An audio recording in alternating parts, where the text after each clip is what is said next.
नमस्कार। यो टेलिभिजनको नियमित कार्यक्रम बिजनेस फोकस लिएर आज पनि उपस्थित भइसकेको छु म दिपेश घिमिरे र बिजनेस फोकसमा हामी अहिले पछिल्लो अवस्थामा विभिन्न क्षेत्रका विज्ञहरूलाई ल्याएर कुराकानी गर्दैछौँ। नेपालको अर्थतन्त्रको विषयवस्तुमा हामी पूर्ण रूपमा लागिरहेका छौँ। अर्थतन्त्रको सुधार कसरी हुन सक्छ, कोभिड पछिको अर्थतन्त्रको अवस्था के होला भन्ने विषयवस्तुमै हामी केन्द्रित भएर कुराकानी गरिरहेका छौँ। तर आज भने हामी विशेष गरी बैंक तथा वित्तीय संस्थाको अवस्था साथसाथै कोभिड पछि बैंक तथा वित्तीय संस्थामा कस्तो प्रभाव पारेको छ यिनै विषयवस्तुमा केन्द्रित भएर कुराकानी गर्नेछौँ। आज कुराकानीका लागि हाम्रो स्टुडियोमा आउनुभएको छ युनाइटेड फाइनेन्स लिमिटेडका प्रमुख कार्यकारी अधिकृत अजय कुमार मिश्र। आउनुहोस् उहाँलाई कार्यक्रममा स्वागत गरौँ। धन्यवाद। वास्तवमा अहिले कोभिड पछिको अवस्थालाई तपाईँको व्यक्तिगत तर्फबाट चाहिँ कसरी हेर्नुहुन्छ, यहीँबाट सुरु गरेर? आर्थिक रूपमा यसले चौतर्फी असर गरेको छ, संसारभरि नै गर्छ। केही क्षेत्रमा छोटो समयको लागि यसले असर गर्छ, केही समयमा यसको असर चाहिँ दीर्घकालीन हुन्छ। जस्तै सानो उदाहरण लिउँ, मान्छेहरूको मुभमेन्टलाई यसले रेस्ट्रिक्सन गर्छ लामो समयसम्म। सो पर्यटन व्यवसाय जसमा कि मान्छेहरूको मुभमेन्टसँग जोडिएको व्यवसाय हो, त्यहाँ चाहिँ लामो दीर्घकालीन असर रहला। हवाई यातायात, होटल यी क्षेत्रमा चाहिँ यो असरलाई पुरानो लयमा फर्किन कमसेकम 3 वर्ष लाग्छ। सार्वजनिक यातायातलाई पुरानो अवस्थामा फर्किन कमसेकम 1 वर्षको समय लाग्छ। स्कुल, कलेज, हस्पिटल, मिडिया यी सबै प्रभावित छन् प्रत्यक्ष वा अप्रत्यक्ष रूपमा। 1 वर्ष जति यसमा पनि समय लाग्ने अवस्था म देख्छु।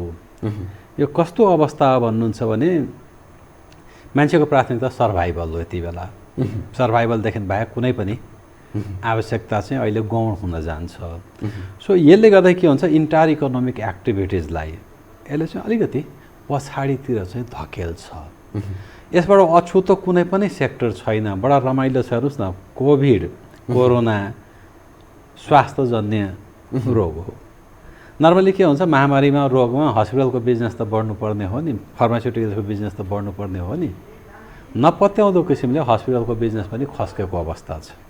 जबसम्म मान्छेहरू एकदम सिरियस हुँदैनन्, लाइफ थ्रेटनिङ अवस्था आउँदैन, हस्पिटल छिर्न चाहँदैन।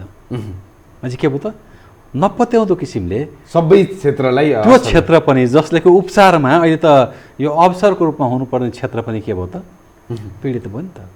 नपत्याउँदो किसिमले औषधिको बिक्री घटेको छ भनेपछि प्रत्यक्ष वा अप्रत्यक्ष मार यसले व्यवसायका सबै क्षेत्रलाई गरेको छ।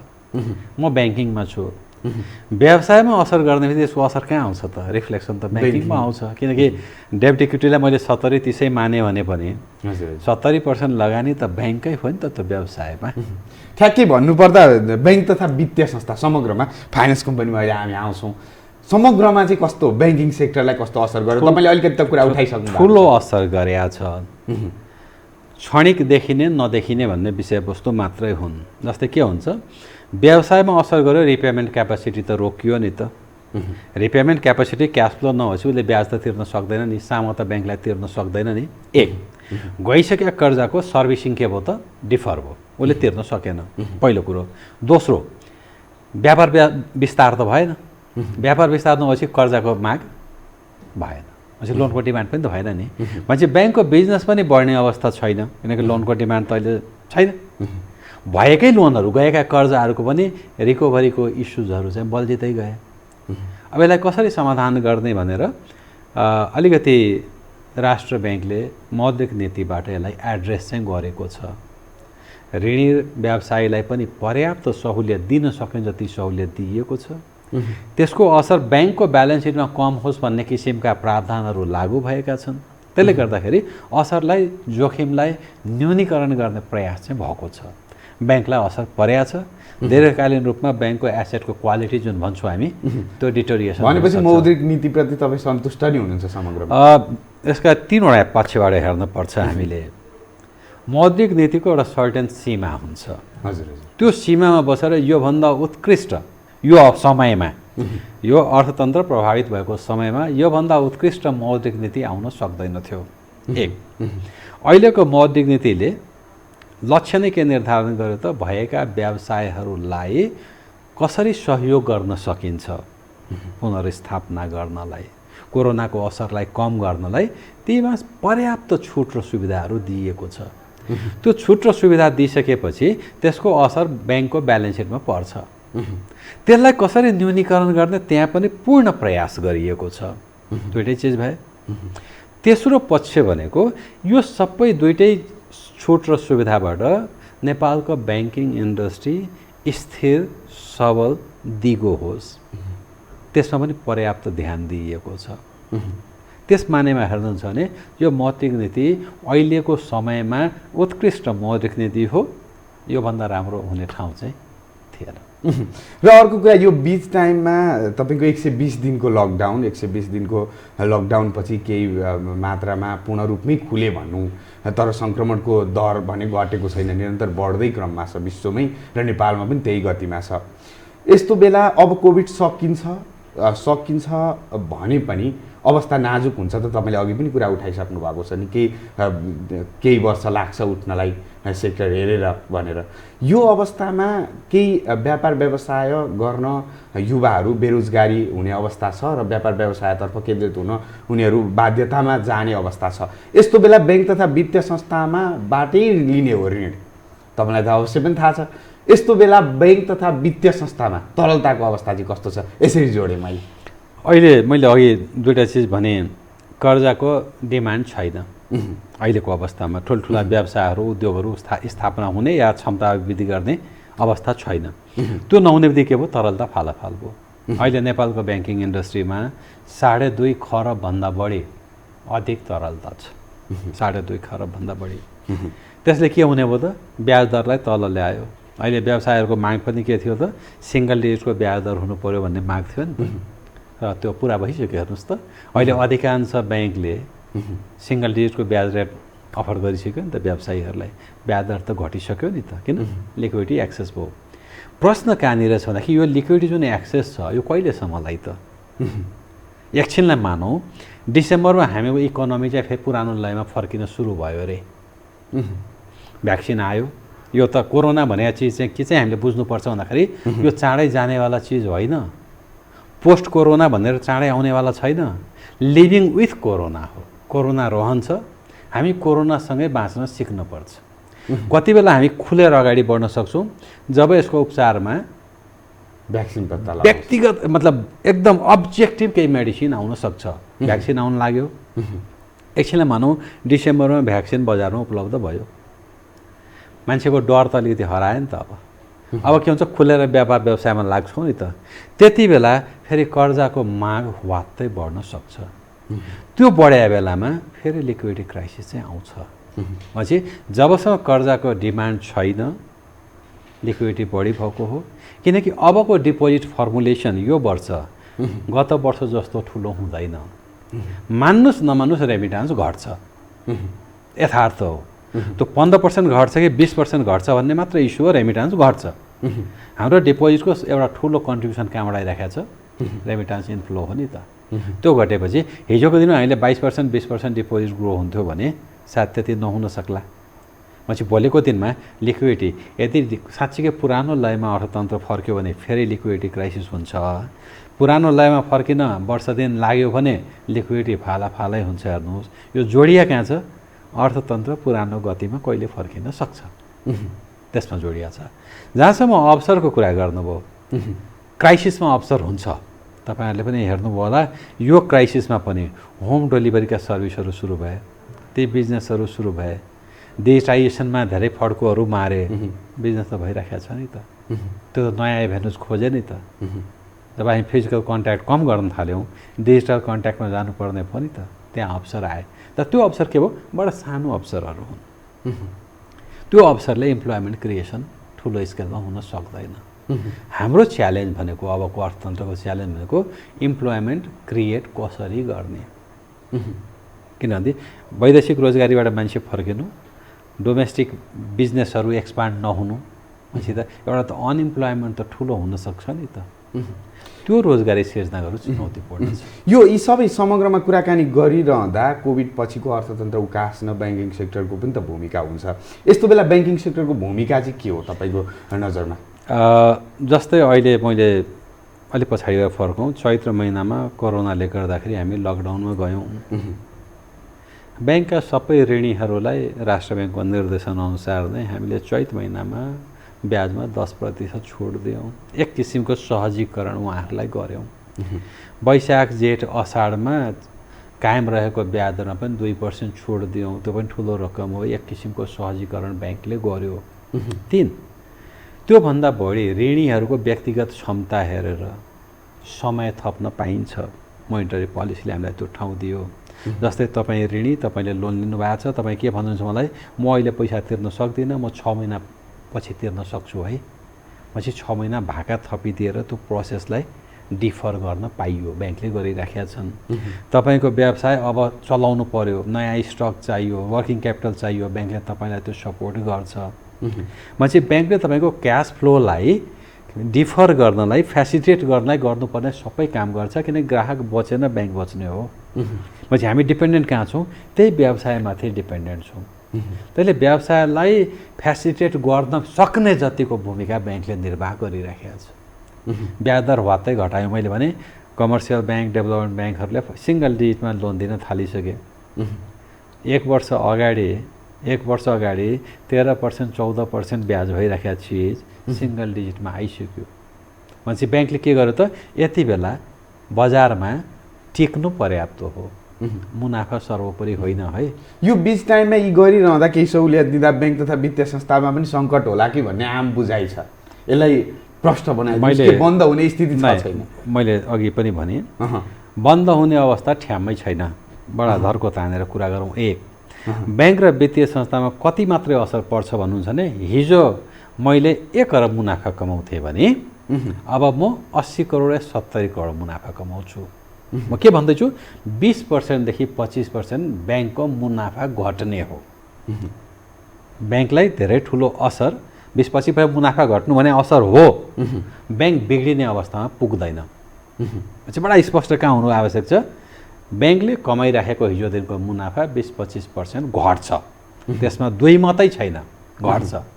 अर्को कहाँनिर ब्याङ्कलाई सानो चुनौती आउन सक्छ भन्दाखेरि, अब यो इकोनोमी र बिजनेस रिभाइभ हुन टाइम लाग्यो भने ब्याङ्कको एसेट क्वालिटी डिग्रेड हुन सक्छ।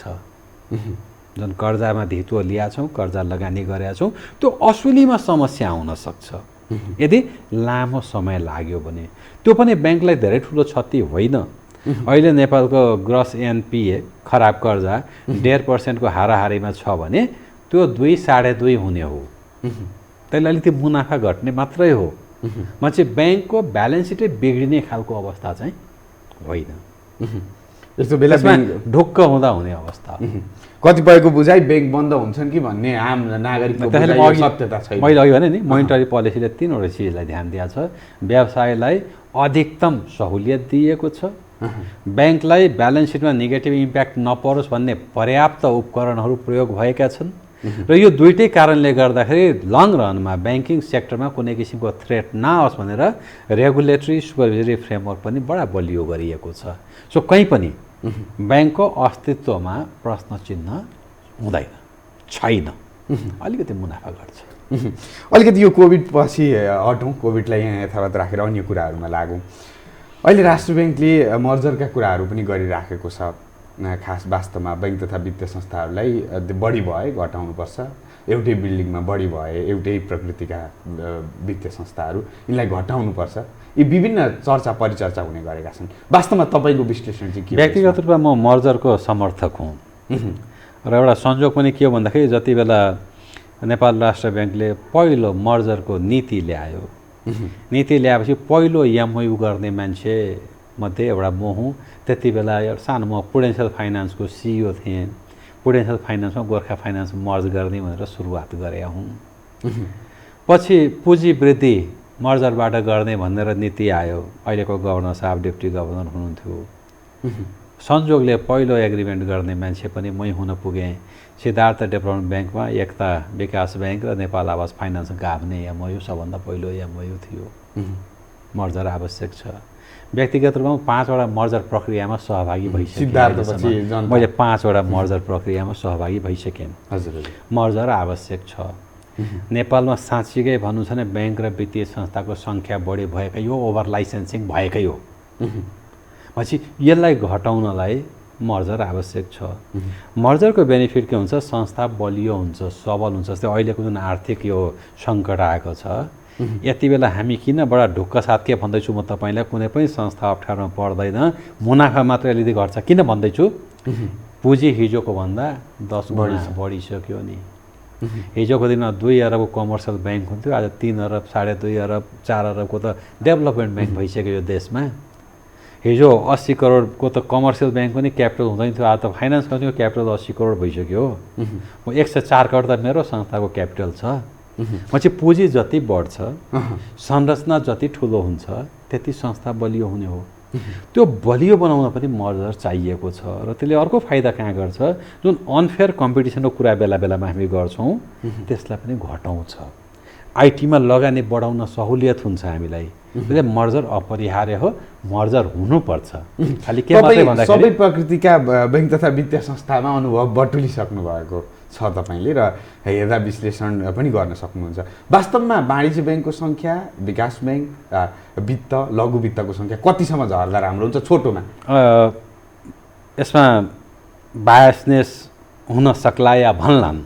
कमर्सियल ब्याङ्क नेपालको जियोग्राफीको हिसाबमा र जुन सङ्ख्या आजको दिनमा हामीसँग छ, 12 देखि 15वटा कमर्सियल ब्याङ्क हुने हो भने पर्याप्त हुन्छ। एक अब रह्यो विकास ब्याङ्क र फाइनेन्स कम्पनीको सङ्ख्या। एउटा कुरा हामीले के चाहिँ बिर्सिनु हुँदैन भन्दाखेरि हिजोको दिनमा नेपालमा वित्तीय पहुँच पुर्याउन सबभन्दा ठुलो भूमिका खेलिया संस्था भनेको विकास ब्याङ्क र फाइनेन्स कम्पनी नै हुन्। जति बेला कमर्सियल ब्याङ्कहरू गाउँ गाउँ र जिल्लामा जाँदैनथे, त्यति बेला जिल्लामा फाइनेन्स कम्पनी र डेभलपमेन्ट ब्याङ्क फुल्या हो। गाउँ गाउँमा फाइनेन्स कम्पनी र डेभलपमेन्ट ब्याङ्क पुग्या हो। आजको दिन पनि कमर्सियल ब्याङ्कको एउटा शाखा सञ्चालन गर्ने खर्चमा म फाइनेन्स कम्पनीको 3वटा शाखा सञ्चालन गर्न सक्छु। म चाहिँ वित्तीय पहुँचको जुन हाम्रो नारा छ र आवश्यकता छ, त्यसको लागि सी र बी का संस्था हुनैपर्छ। हेर्नुहोस्, त्यहाँ सङ्ख्या घटाइराख्नु आवश्यक छैन। त्यसले सकिनै लागिसक्यो नि त। त्यसमा म अहिले फर्किन्छु। वास्तव भन्यो भने अहिले चाहिँ बी र सी को संस्थालाई प्रोटेक्ट गर्ने अवस्था हो। वित्तीय पहुँचको हिसाबले पनि त्यो आवश्यक छ। हामी के गर्दैछौँ भन्दाखेरि बी र सी को बिजनेस भोल्युम साइज बडा सानो छ। जस्तो नेपालको इन्टायर ब्याङ्किङ इन्डस्ट्रीमा सबै फाइनेन्स कम्पनीको बिजनेस जोड्नुभयो भने 3% भन्दा मुनि भेट्नुहुन्छ। 3% भन्दा मुनि कसैको प्राथमिकतामा नपर्दैन हो। तर त्यो 3% को मुनि भने पहुँच त पुर्याएको छ नि, त्यो आवश्यक थियो। आम पहिलो पटक कुनै उपभोक्ता छिर्नलाई त्यहाँ कम्फर्ट फिल गरिराखेको छ नि त। हिजोको योगदान पनि त बिर्सिदिनु भएन नि त। त्यसले फाइनेन्स कम्पनी र विकास ब्याङ्क स्वेच्छाले मर्ज भएका हुन्। हेर्नुहोस्, विभिन्न कारणले मर्ज भएका हुन्। त्यसमा राष्ट्र ब्याङ्कको दबाब छैन। राष्ट्र ब्याङ्कको अलिकति दबाब घुमाउरो पारामा अप्ररोच रूपमा हेर्नुहुन्छ भने कमर्सियल ब्याङ्क मर्जरपट्टि नै बढी छ नि त। त्यसले बी र सी को सङ्ख्या अहिले जुन सङ्ख्या छ, राष्ट्रिय स्तरका विकास ब्याङ्क 12वटा बाँकी भए चाहिन्छ। फाइनेन्स कम्पनीहरू 22वटा छन्, 3-4वटा घट्दैछन्, फेरि 18वटा आइपुग्दैछ। आवश्यक छ। स्वेच्छाले जान्छन् एउटा पाटो हो, त्यसको लागि पहलै गरिराख्नु आवश्यक छैन। भनेपछि तपाईँको 15-16वटा चाहिने नै छ फाइनेन्स कम्पनीहरू पनि। फाइनेन्स कम्पनीतर्फ केन्द्रित हुन चाहन्छु। फाइनेन्स कम्पनीहरूको अवस्था चाहिँ कस्तो छ अहिलेको स्थिति हेर्दा? अलिकति चुनौतीपूर्ण त्यहाँनिर छ। चुनौतीपूर्ण कसरी छ भन्नुहुन्छ भने, एक यो ब्याज दरको होडबाजी भयो। कमर्सियल ब्याङ्कहरूले सिङ्गल डिजिटमा कर्जा दिन थाले, फाइनेन्स कम्पनीले सक्दैन। किन फाइनेन्स कम्पनीको बेस रेट हेर्नुहुन्छ भने एभरेज बेस रेटै 11% को हाराहारी छ हाम्रो 22वटा फाइनेन्स कम्पनीको। 11% बेस रेट भएपछि सिङ्गल डिजिट त जान सकेन नि त। अब पछि अलिकति त्यो रेटमा डिफ्रेन्सेस ठुलो भइदियो। कमर्सियल ब्याङ्क 8%मा दिन थाले, हामी 11% हाम्रो लागत छ। पछि अलिकति मार्केटिङमा कसरी प्रतिस्पर्धामा जानुहुन्छ? म त्यहीँ आउँदैछु। त्यहाँ एउटा समस्या, हिजो पनि त्यो समस्या थियो। हिजो अन्तर कम थियो, 1.5-2% को अन्तर थियो। हामी सर्भिसले जित्थ्यौँ। अब अन्तर अलिकति बढी भइदियो, सर्भिसले मात्र जित्न गाह्रो हुने अवस्था आयो। 1, 2 यसपालिको मौद्रिक नीतिले एउटा नयाँ इन्टरभेन्सन के गरिदियो भन्दाखेरि कमर्सियल ब्याङ्कहरूले आउने 2 वर्षभित्र 1 करोडभन्दा सानो लोनको पोर्टफोलियो, बिजनेस लोनको पोर्टफोलियो 15% पुर्याउनु पर्छ। हेर्नुहोस् है अब त्यो 15% पोर्टफोलियो बनाउँदा धेरै ठुलो कर्जा लगानी कहाँ गर्नु पऱ्यो, सानो कर्जा माइक्रो क्रेडिट फर्ममा गर्नु पऱ्यो नि त, रिटेलमा गर्नु पऱ्यो नि त। अब त्यो रिटेल कस्टमर सबभन्दा सजिलो कहाँ छ उहाँहरूलाई खोज्नलाई, विकास ब्याङ्क र फाइनेन्स कम्पनी। त्यहाँ त अलरेडी ट्रेन्ड डेभलप कस्टमर छ नि त। पछि उहाँहरूको पहिलो प्राथमिकता के भइदिने भयो, एउटा फ्रेस कस्टमर खोज्ने त छँदैछ, तयार भएको कस्टमर ल्याउँ न त। पछि उहाँहरू कहाँ जाने पुग्नुभयो त, फाइनेन्स कम्पनीको कस्टमरको घर घरमा, डेभलपमेन्ट ब्याङ्कको कस्टमरको घर घरमा गएर त्यहाँ 12 लिया छ भने म तपाईँलाई 9 मा दिन्छु। अब उहाँहरूले तान्न थाल्नु हो, सुरु भइसक्यो। साउन 1 गतेदेखि आज हामी 15 गते आइपुग्दासम्म फाइनेन्स कम्पनीबाट ठुलो कर्जाहरू कमर्सियल ब्याङ्कतिर सर्यो। अब कसरी अगाडि बढ्नुहुन्छ त तपाईहरु? अब मैले त्यहीँनिर भन्दैछु, अब चुनौती कहाँनिर भन्दाखेरि अब कमर्सियल ब्याङ्कको रेटसँग कसरी कम्पिट गर्ने। किनभने customer service satisfaction, speed, fastness, promptness त्यसले 1-1.5% को लेभरेज दिन्छ। कमर्सियल ब्याङ्कको 10 हुँदो हो त 11:30-12सम्म मसँग कस्टमर आउँछन्, किन चाँडै गरिदिन्छु, सर्भिस दिन्छु भन्ने हिसाबमा। तर जब डिफ्रेन्स ठुलो हुन्छ नि, अब बिजनेस गर्न गाह्रो हुन थाल्यो। यहाँनिर 4% डिफ्रेन्स हुँदा त गाह्रो हुन थाल्यो। अब ग्रोथलाई लिँदै समस्या हुन्छ। हजुर। अब हामी के गर्न सक्छौँ भन्दाखेरि, जस्तै भनौँ न आजको दिनमा पनि धेरै ठाउँमा कमर्सियल ब्याङ्कको पहुँच पुगेको छैन। त्यहाँ उहाँहरूको पहुँच किन पनि पुर्याउन गाह्रो छ भन्दाखेरि, अन्त सबै स्थानीय निकायमा जानु एउटा पाटो हो, तर सम्बन्धित ठाउँमा, गाउँमा, बजारमा त पुग्नु भएको छैन।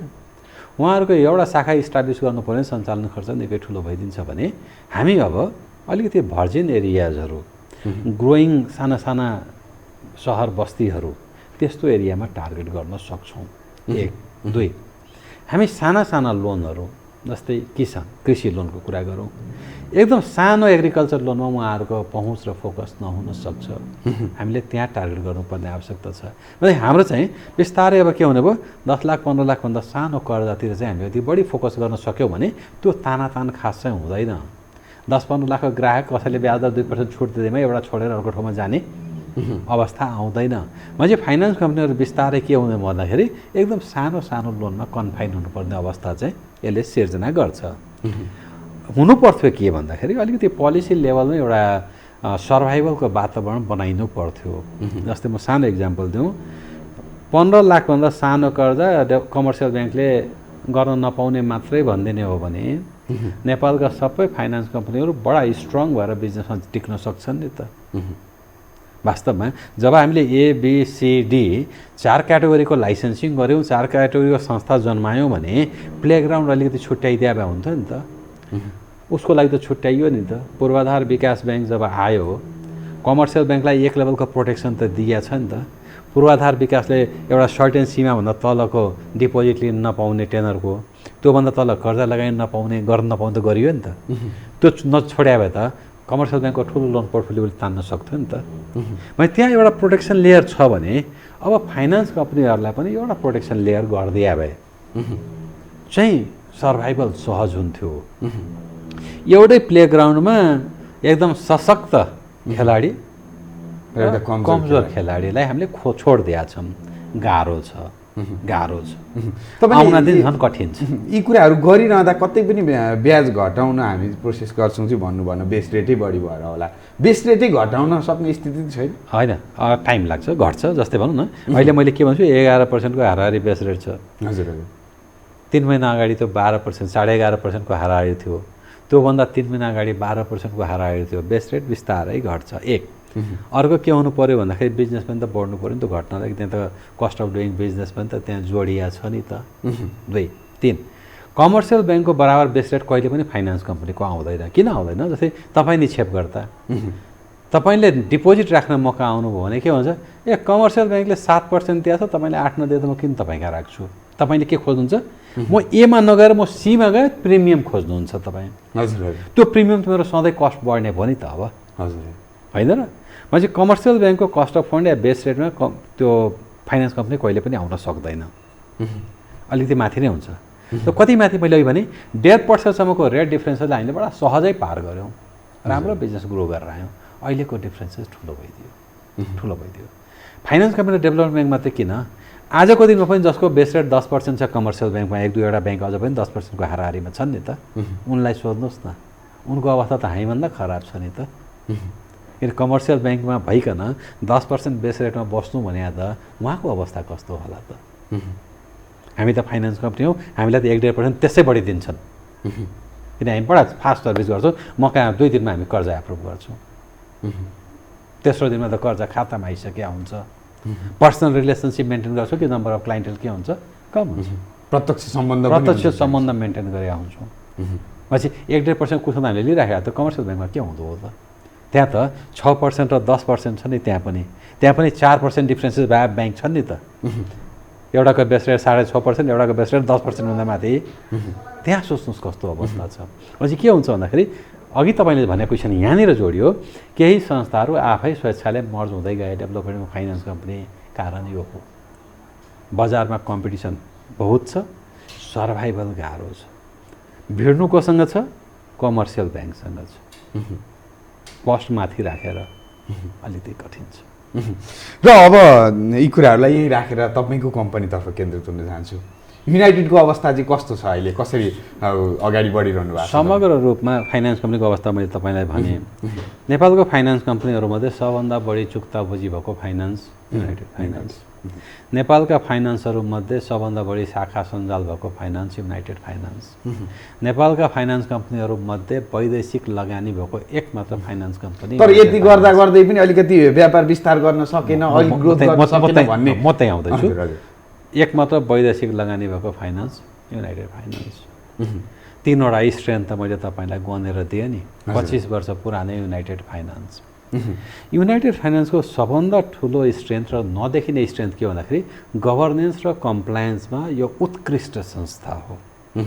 कमर्सियल ब्याङ्क, ठुला कमर्सियल ब्याङ्कको जुन गभर्नेन्स र कम्प्लायन्सको सिस्टम छ त्यसमा 1 इन्ची कहीँ पनि युनाइटेड फाइनेन्स कम छैन। त्यसले गर्दाखेरि 25 वर्ष पुरानो संस्था भइकन पनि, हायर पर्चेजमा 1/3 लगानी भइकन पनि खराब कर्जा 0.7-0.8% मेन्टेन गरेका संस्था हो। बहुत बलियो संस्था हो। मैले अघि भने व्यापार गर्न चुनौतीपूर्ण छ, तर हामीसँग एउटा स्ट्रेन्थ के छ भन्नुहुन्छ भने रिटेलमा बेसिकली गोल्ड लोन हाम्रो अहिले स्ट्रेन्थ हो। मुथुट फाइनेन्स संसारको सबभन्दा ठुलो सुन कर्जा प्रवाह गर्ने फाइनेन्स कम्पनी हो। मुथुट फाइनेन्स हाम्रो एउटा मेजर स्टेक होल्डर 21% झन्डै हाराहारीमा सेयर होल्डिङ गर्छ 20.78 मुथुटले। अब हामी गोल्ड लोनमा एक्सपर्टाइज डेभलप गर्दैछौँ, हामी गोल्ड लोनमा फोकस गर्दैछौँ। त्यो पनि एउटा ठुलो सेगमेन्ट अफ द बिजनेस हो। मुथुट फाइनेन्सको अर्को एक्सपर्टाइज हाउजिङ लोन हो। हामी हाउजिङ लोनमा अलिकति बल गर्न खोजिरहेको छौँ, अलिकति रेटले मार खाइराखेका छौँ होइन, रेटले मार खाइराखेका छौँ। त्यसले हामी चाहिँ रिटेल लेन्डिङमा एकदम बल गरेर अगाडि बढ्छौँ, गोल्ड लोनलाई फोकस गरेर अगाडि बढ्छौँ। र हामी अलिकति बिजनेस ग्रोथ गर्न नसकेका कारण मैले अघि नै भने ठुला कमर्सियल ब्याङ्कको र हाम्रो कम्प्लायन्स उत्तिकै छ। त्यसले गर्दाखेरि कमजोर एभरेज कस्टमर हामी कहाँ आउनै सक्दैनन्। र सबै बलियो, सबै चाहिँ पुगेको कस्टमर हामी कहाँ आएर 2% सस्तो पाउने बित्तिकै के हुने भयो, त्यहाँ जान बाटो खुल्ने भयो नि त। त्यसले म कहाँ एउटा ढोकाबाट नयाँ कस्टमर आइराखेको छ, अर्को ढोकाबाट कमर्सियल ब्याङ्कतिर गइराखेको छ। हामी एउटा डेभलपमेन्ट सेन्टर जस्तो भएको छौँ आजको दिनमा। कस्टमरलाई ल्याएर ब्याङ्किङ सिकाउने, पढाउने, डेभलप गर्ने, त्यसको कमर्सियल ब्याङ्कको लागि तयार गरे जस्तो अवस्था छ। गत आर्थिक वर्षमा मात्रै म कहाँबाट 2 अरबभन्दा बढी कर्जा स्व्याप भएको छ कमर्सियल ब्याङ्कतिर। त्यो भने चाहिँ कस्तो भन्दाखेरि एउटाबाट हामी नयाँ डेभलप गर्दै जान्छौँ, अनबोर्ड गर्दै जान्छौँ, पुरानोमा जाँदै गर्छ। तर तपाईँले भने जस्तो हामी यसपालि बेस रेटलाई घटाउने प्रयासमा निरन्तर लागेका छौँ। गोल्ड लोनलाई फोकस गर्न चाहन्छौँ। हामी एकदम थिन मार्जिनमा काम गर्छौँ। अब बेस रेटमा 1% प्रिमियम मात्रै बिजनेस गर्न थाल्यो भने पनि सायद अलिकति सर्भाइभल होला। त्यसले हामी अलिकति स्ट्राटेजी चेन्ज गरेका छौँ। मार्केट कम्पिटेटिभ छ, मैले भने फाइनेन्स कम्पनीहरूलाई झन् गाह्रो छ। त्यति हुँदाहुँदै पनि हामी अलिक बलियो तरिकाले अगाडि बढ्न सक्छौँ भन्ने मलाई विश्वास छ। सेयर धनीहरूले के अपेक्षा गर्ने? यो बिचमा अहिले कोभिडले गर्दा पनि असर गरे होला। मैले समष्टिगत रूपमा भने नि नेपालको इन्टायर ब्याङ्किङ इन्डस्ट्रीमै प्रफिटेबिलिटी 20% जतिले श्रिङ्क हुन्छ। अघिल्लो वर्षकोमा 15% जतिको इम्प्याक्ट आउला डिभिडेन्ड भनेपछि लाभांश पाउँछन् तपाईँले? लाभांश पाउँछन्। मैले इन्टायर ब्याङ्किङ इन्डस्ट्रीको भने कमाइ लाभांश पाउने खालको हुन्छ। कुनै कुनै कम्पनीले के भन्न सक्ला, यस्तो बेलामा संस्थालाई बलियो बनाऊ, लाभांश नबाँडौ है। मेरो कुरामा ध्यान दिनुहोस्, लाभांश नबाँडौ भन्न सक्लान्। यो रिजर्भमै पैसा राखौँ, संस्थालाई बलियो बनाऊ। रिजर्भमा जति बढी पैसा हुन्छ संस्था त्यति बलियो हुने हो। यसपालि हामी लाभांश नखाउँ सेयर धनीहरूले भन्न सक्ने अवस्था कहीँ कहीँ रहला। होइन भने बाँड्ने अवस्थामा स्वस्थ सबै संस्थाहरू, 2-4वटा बिग्रिया फाइनेन्स कम्पनीहरू छन् नि त हिजोको दिनमा रिभाइभ भएकाहरू, तिनी बाहेक सबै संस्था डिभिडेन्ड बाँड्ने अवस्थामा हुन्छन्। हिजोको दिनभन्दा खालि के मात्रै फरक हुन्छ, 20% जति लाभांशको क्षमता चाहिँ घट्छ। र अब अलिकति तपाईँहरूका योजनाहरू पनि हेरौँ, अहिले स्किमहरू के ल्याउनु भएको छ लगानीकर्ता जुन ग्राहक वर्गका लागि? मैले दुईवटा पाटोमा भनौँ, त्यो राहतको कुरामा हामीले के गरेका थियौँ भन्नुहुन्छ भने राष्ट्र ब्याङ्कले 2% छुट दे भनेको थियो। अनि हामीले के गर्यौँ, हाम्रो संस्थामा सबभन्दा बढी पीडित ग्राहक भनेको हायर पर्चेजवालाहरू, गाडीवालाहरू। हजुर। अनि राष्ट्र ब्याङ्कले 2 दे भनेको थियो, हामीले के भन्यौँ, अर्को पनि 1% थप छुट, ल 3% छुट। तपाईँलाई साँच्चै समस्या परेको छ, छुट बढिदिन्छु। पेनाल लिँदैनौँ, पुराना शुल्कहरू केही पनि लिँदैनौँ, ल अझै हामीले थप छुट दियौँ, नम्बर 1। नम्बर 2, अब नयाँ गोइङ फरवर्ड, मैले अघि भने हिजोको दिनमा हामीले बेस रेटमा 2% 3% प्रिमियम लिएर कर्जा दिन्थ्यौँ, नाफा बढाउन खोज्थ्यौँ। अब हामी के भन्दैछौँ, होइन यो बेलामा मुनाफा होइन, सर्भिसिङ ठुलो कुरो हो, बेस रेटमा 1% प्रिमियम लिएर पनि कर्जा प्रवाह गरौँ। पछि हामीले के गरौँ, लेन्डिङ रेटलाई पनि तल ल्यायौँ, त्यसले स्प्रेड पनि हाम्रो भत्तै तल आउँछ। तर यो वर्ष हामीले सर्भाइभल भनेका छौँ, ऋणीहरूलाई बढीभन्दा बढी सहयोग कसरी गर्न सकिन्छ त्यसमा अगाडि बढेका छौँ। अघि मैले भने हामी रिटेल लोनमा, हाउजिङमा, गोल्ड लोनमा अगाडि बढ्छौँ। यो वर्ष शाखा विस्तारको योजना चाहिँ हामीले राखेका छैनौँ। र हामी कार्यक्रमको अन्त्यतिर आइसकेका छौँ। अन्त्यमा आम श्रोताहरू र ग्राहक वर्गहरूलाई के भन्न चाहनुहुन्छ? बडा अनुकूल अवसर के मानेमा हो भन्दाखेरि लगानीको लागि चाहिँ अनुकूल अवसर हो।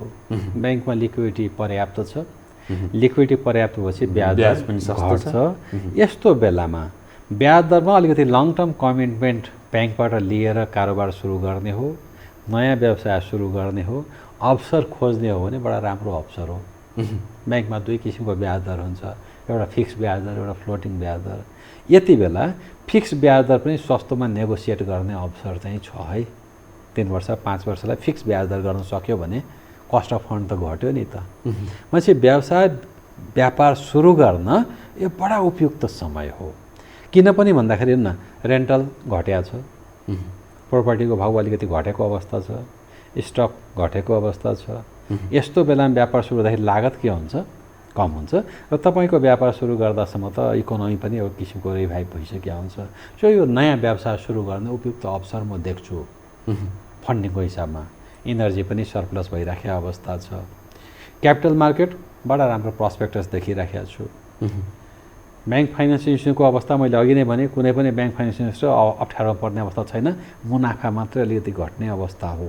त्यसले गर्दाखेरि इन्टायर हाम्रा यी ग्राहक वर्ग, व्यवसायी वर्ग सबै ढुक्क हुने बेला चाहिँ यो हो। सबैलाई यसले लाभ गर्छ, सबैलाई राम्रो गर्छ। हाम्रो स्टुडियोसम्म आएर अमूल्य विचारहरू राखिदिनु भयो, तार्किक विश्लेषणहरू गर्नुभयो, यहाँलाई धेरै धेरै धन्यवाद। र उहाँ हुनुहुन्थ्यो युनाइटेड फाइनेन्स लिमिटेडका प्रमुख कार्यकारी अधिकृत अजय कुमार मिश्र। उहाँसँग आज हामीले पछिल्लो अवस्थाको ब्याङ्किङ प्रणाली, समग्र फाइनेन्स कम्पनीहरूको अवस्था, साथसाथै पछिल्लो पटक मर्जर नीतिको विषयवस्तु, साथै ब्याज दर र अहिले लगानी गर्दा उपयुक्त समय हुन्छ कि हुँदैन भन्ने विषयवस्तुमै केन्द्रित भएर कुराकानी गऱ्यौँ। यो सँगै आजको कार्यक्रम बिजनेस फोकसको समय पनि सकिसकेको छ। पुनः कार्यक्रम बिजनेस फोकस लिएर उपस्थित हुने नै छु। त्यति बेलका लागि बिदा दिनुहोला। हवस् त, नमस्ते।